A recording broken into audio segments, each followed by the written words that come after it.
Okay, lahat ng tao nahihilo. Maraming dahilan ng hilo. Nangyari na nga sa akin. Minsan, uugong mo na yung tenga, may sipon, may allergy, may bara. Mamaya, iikot na yung buong bahay. Nako, nakakatakot ang hilo. So, maraming klaseng hilo, maraming dahilan ng hilo. Tuturo ko sa inyo. Pati yung gamot na binibigay ng doktor. Ano yung tatlong pinaka-common na gamot na laging nire-reseta ng doktor, tuturo ko na sa inyo, para at least pag pumunta kayo sa doktor, alam nyo na paano iinumin. Kailangan kasi ng prescription nito eh. So, maraming klaseng hilo. Okay? May hilo na vertigo. Ito yung pinaka-topic natin. Yung talagang umiikot yung bahay. Talagang umiikot. May ganong hilo. May hilo na walang balance. Disequilibrium. Baka may problema sa paa, matanda, or possible na stroke to eh. Yung walang balance. Minsan stroke siya eh, dito sa cerebellum. Minsan walang balance. Merong lightheaded, parang lula. Lightheaded, puyat, para kang lutang, stress ka, nervyos ka, panic attack ka, pwede rin yan, lightheaded. Mainit, nasa simbahan, mainit, maraming tao, hindi ka makahinga, pwede. Pre-syncope, isang klaseng hilo, babagsak na to. Magko-collapse na. Dumidilim na yung paningin. Okay? Bagsak na blood pressure nito. Bagong heart attack. Kulang sa dugo. Dehydrated. Pwede mag-collapse. Okay? Isa pa pala dito, lightheaded. Pwedeng gutom. So, papakita ko yung mga possibilities anong cause ng hilo para malaman ninyo. Pero focus ako sa gamutan dito. Yan ang vertigo, umiikot talaga lahat. Diba? Kita mo, buong bahay umiikot eh. Ngayon, pag nagkaroon kayo ng vertigo, ganito gagawin natin. Okay? Yung iba sasabihin, pikit ang mata, pikit ang mata. Mali. Pag pinikit mo ang mata mo, lalo ka mahihilo. Kasi kailangan mo i-balance eh, di ba? Kailangan meron kang kakapitan eh. Kasi tutumba ka na, wala ka nang balance eh. So, ang gagawin mo, pumili ka ng isang object, pwedeng television, o kahit anong object malayo, o isang painting, doon ka lang tumingin. Di ba? Umiikot lahat, umiikot to, wala, labanan mo, pilitin mo, doon ka lang tumingin. Tingin ka lang doon. I-steady mo yung mata mo. Okay? Pambalance. Second, upo, bawal tayo, matutumba ka eh. Pag upo mo, yung puwet mo, ibagsak mo sa silya, yung likod mo, ilapat mo, yung kamay mo, ilagay mo dito. Ibig sabihin, i-feel mo, buong katawan mo na nararamdaman yung silya, yung likod, yung puwet, pati yung kamay. Kasi gusto mo i-balance eh, pati paa mo, itapak mo. Tapos itingin mo. Pipilitin mo mag-steady ka, nilalabanan mo siya. Tapos ingat, huwag matumba. Okay? Uminom ng tubig, pwede uminom ng tubig, baka dehydrated ka, baka gutom ka, pwede kumain konti, pero dapat meron ka ng alalay pagpunta sa banyo. Okay? Bakit? Isang dahilan is puyat. Minsan, ang cause ng vertigo, puyat. Pag napuyat ako. Kailan pupunta sa doktor? Okay? Ang problema lang sa hilo, ang pinakakinakatakot natin, dalawa lang eh. Stroke ba to? Stroke. Pag stroke or heart attack ba to? Pag stroke kasi, bukod sa hilo, dapat nanghina yung kamay. O namanhid yung kamay. O dapat nabulol ka bigla. O hindi ka makaisip ng maayos. Pwedeng stroke yun eh. Pag heart attack naman, dapat bagsak yung blood pressure, tsaka hilo and mabigat dibdib. Diba? Yun lang ang dahilan na pupunta ka sa ospital. Otherwise, kung vertigo lang, kakayanin natin. Okay, tingnan natin mga possibilities muna bago tayo mag-focus dun sa vertigo. Pwedeng bagsak ang blood pressure. Ito yung pre-syncope. Pwedeng poor blood circulation. Pwedeng nagloko yung puso. Okay, baka dati normal ang tibok, naging supraventricular tachycardia, naging atrial fibrillation. Yung tibok mo na 80 beats per minute, naging 200 beats per minute, hilo din yan. Kulang ng blood supply sa utak, ito heart attack to. Pwedeng anemic, kulang sa dugo, dehydrated. Ito yung kinakwento ko, yung hilo talaga nanggaling sa tenga.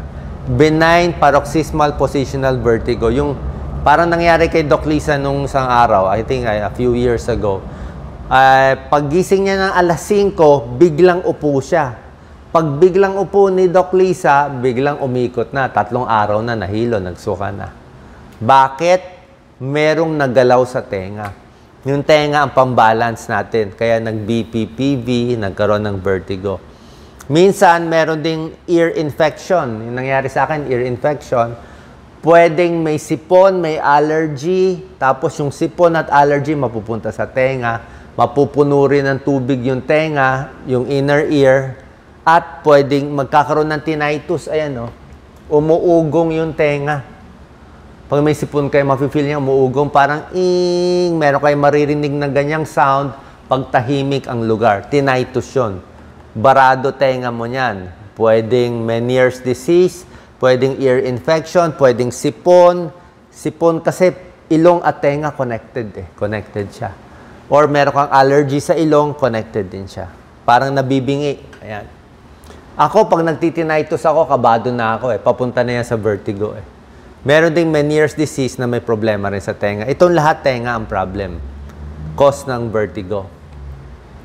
Meron ding gamot na nakakahilo. A few lang naman to. Actually, medyo lula to. Antidepressants, pampakalma, Sainor, Valium, Lexotan. Pero hindi talaga hilo yun. Panic attack, nervyos. Hilo din yan. Pero alam mo, nervyos siya Anemic, kulang sa dugo. Bagsak ang blood sugar, hypoglycemia, hindi ka kumain ng 5 oras, nahilo ka, di ka kain ka konti. Mag-chocolate ka, mag-ice cream ka konti, pwede yan. Okay? Ito yung sinabi ko, stroke, yan ang binabantayan natin, yan ang ayaw natin. Heart attack. Pag heart attack kasi, syempre, bukod sa hilo, mabigat ang dibdib. Diba? Tsaka, paano natin malalaman kung heart attack ba siya or panic lang siya? Titingnan mo yung patient profile. Pag yung pasyente, babae, 20 years old, 30 years old, nanghiwalay sa boyfriend, tapos nahilo, sumakit ang dibdib, panic attack yun, malungkot, nahiwalayan. Pag walang pera, mainit ng ulo, nahilo, maraming stress sa buhay. Pero kung medyo may edad na, edad 50 or 60, lalaki, mataba, diabetic, matigas ulo, naninigarilyo, consider heart attack ka. Nasa profile Kung yung tao maraming risk factor para magkaroon ng bara sa puso, consider to. Pero kung bata naman siya, wala namang bisyo, ay baka panic attack lang yun. Okay? Ito yung cause ng dizziness, dehydration, hypoglycemia, vertigo, yung mga sinasabi ko sa inyo. Ito na yung pag-usapan natin. Doc Lisa, focus mo. Ito yung pinaka-common cause yung umiikot. Ito yung nangyari kay Doc Lisa. Ang maganda kasi sa katawan natin, yung balance natin nasa tenga. Napakagaling ng Diyos. Ginawa niya na yung inner ear natin, loob na tenga natin, meron tayong ganito, semicircular canal. Napakagaling nito. 3 yan. Yan ang compass natin. Para siyang compass. Alam niya kung north, south, up, down, left, right, layo. Alam niya lahat Kaya alam mo nakaupo ka. Pag nag-side ka, alam mo naka-side ka. Pag nakabaligtad ka, alam mo nakabaligtad ka. Dahil sa orientation nito. 'Di ba? Merong mga crystal sa loob, otoconia. Kaya lang, pag tumatanda tayo, minsan dumadami itong mga crystals na yan. Tsaka kung malikot tayo, parang si Doc Lisa nga, nakahiga, biglang umupo. So pag biglang ginalaw mo yung ulo mo, pwedeng matanggal to, madislodge. Itong mga crystals na to. Pag nag-dislodge, iikot siya dito sa loob. So, in short, yung compass mo, north, south, east, west, nagkamali. So, ang tingin mo, upo, pero sabi ng utak mo, nagkaroon ng crystal. Kala ng utak mo, naka-left side ka kala niya naka-left ka, pero nakaupo ka pala. Nalito ka na. So, bakit sinasabi ng utak ko, dapat naka-left ako? Nakaupo naman ako. Kasi naggulungan ng crystals Kaya ka nag-vertigo. Yan yung biglang galaw ng ulo. Yan ang nangyayari. Minsan, may dumami ang fluid sa tenga. Puyat, pwede rin. Nakakadagdag yan. Ear infection. Okay, ngayon, tuturo ko na sa inyo yung gamot at yung home remedy. Ang home remedy, Epley's maneuver. Babalik mo yung crystal sa normal place. So, turo to ni Dr. Jim Di Maguila. Yung doktor, merong procedure na mas mahirap, mas complicated. Pero yung simple magagawa nyo sa bahay, pwedeng upo, yan, ang gayahin nyo lang. Pwedeng higa, upo, ulo, left, katawan, left. Tapos, iganon mo siya, baba, hanggang ganon, papunta ka dito. Balik ulo. Dahan-dahan. Bawat galaw, 30 seconds siya na. Binibilisan ko lang. Tapos, tingin ulit dito. Tapos, tingin ulit dito. Tapos, baba doon. Pwede upo, pwede higa. Anong ginagawa ko? Iniikot yung ulo. Bakit iniikot yung ulo? Binabalik natin yung crystal sa tamang lugar. Para bumaba siya ulit, kumalma ka ulit. Matama yung orientation mo. Pwede gawin 2 times a day ito. Sinasanay mo yung ulo mo. Alam ko nga nakakahilo. Like ako nga, ginawa ko, nakakahilo. Pero kahit nakakahilo, relax lang. Upo ka lang. Upo ka lang 1 minute, 2 minutes, mawawala yung hilo. Okay? Ganun lang yun. Hanggang masanay yung katawan mo. May 3 common na gamot binibigay. Generic po to. Wala tayo na-endorse dito. Tinuturo ko sa inyo para alam nyo na anong bibigay ng doktor. Mas susunod kayo, mas may compliance. Commonly, bibigay sa inyo either meclizine, betahistine, or sinarizine. Very common to. Kilala nyo yung mga produktong to. Pwedeng generic, generic lahat to eh. Pag meclizine, pwedeng generic. Ang mga kilalang brand, mga Bonamine, Dizitab, marami pa. Pero meclizine pa rin siya, kahit generic. Ano? Anti-suka, anti-hilo. Pwede siya sa lightheaded, sa hilo. Ang dose niya, 25 mg 2 times a day.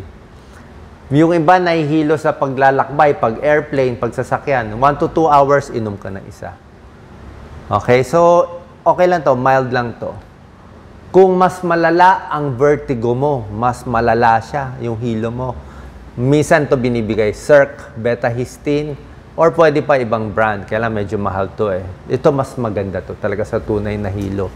Ang dose niya, 8 mg, 16 mg, 24 mg, 2 times or 3 times a day. Minsan nga nagbabaon pa ako nito eh. Yung iba, nagbibigay ng sinarizine, alternate, ito mga neurologist binibigay. Pwede rin sa hilo, kaya lang, ang problem dito, medyo drowsy ka eh. Hindi ka makaka-drive eh. Hindi ka maingat sa lakad, baka maantok ka. Pero ang dose niya, 25 mg 3 times a day or 75 mg once a day. Doktor mo na magdi-decide. Pero usually, ito lang tayo. Kung very mild, pwede ito lang.